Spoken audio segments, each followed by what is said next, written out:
নমস্কাৰ সকলোকে মোৰ ইউটিউব চেনেললৈ পুনৰবাৰ স্বাগতম জনাইছো।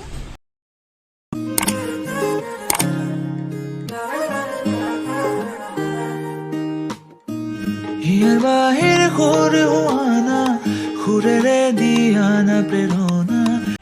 আজি মই ভেকচিন ল'বলৈ গৈ আছোঁ। আজি মোৰ ডেট পৰিছে, তেন্তে বলকচোন ভেকচিন ল'ব যাওঁ। মোৰ লগত আপোনালোকো বলক। আমি ওলাইছোঁ এতিয়া আৰু মোৰ লগত আছে বা। মই মাস্কখন পিন্ধিম আৰু গৈ পেলাই পিন্ধিম, তেন্তে বলক যাওঁ।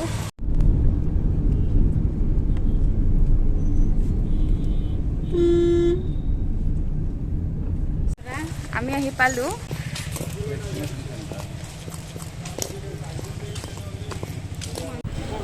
মই দিছপুৰৰ পৰা লালমাটিলৈকে গৈছোঁ ভেকচিন ল'বৰ বাবে, কাৰণ ক'তো ভেকচিন চেণ্টাৰ এভেইলেবল নাছিলে, যাৰ বাবে মই তালৈকে যাব লগা হ'ল। সকলোৱে ভেকচিন লৈ ল'ব, ময়ো ল'লোঁ আজি। সকলোৱে যাতে ভেকচিনটো লৈ লয়। মোৰ ইনজেকশ্যন ল'ব বিৰাটেই ভয় লাগে, বাট এইটো ইনজেকশ্যন ইমান এটা ভয় নালাগে। হৈ গ'ল আৰু কোন আছে লগত? আমি তিনিজনে আহিছোঁ ভেকচিন ল'ব। এইখিনিতে এটা কথা ক'বলৈ ওলাইছোঁ।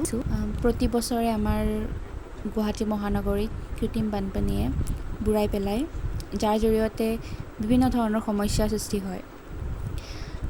অসম চৰকাৰক এটাই অনুৰোধ কৰিছোঁ, যাতে আমাৰ এই গোটেই অসমখন বানমুক্ত কৰি তোলে। যদিও বা মই এই উপদেশ দিব নোৱাৰোঁ, কিন্তু মোৰ মন্তব্যখিনি মই জনালোঁ। মই এতিয়া ঘৰ আহি পালোঁ। বাৰ ঘৰত আহিছোঁ আজি, আৰু এতিয়া মই ভিডিঅ'টো ইয়াত সামৰিব ওলাইছোঁ, কাৰণ ভেকচিন ল'লোঁ, বহুতেই বিষাইছে। যদিহে ভিডিঅ'টো ভাল পাইছে তেনেহ'লে প্লিজ লাইক, শ্বেয়াৰ আৰু মোৰ চেনেলটো ছাবস্ক্ৰাইব কৰিব। তেন্তে নেক্সট ভিডিঅ'ত আকৌ লগ পাম।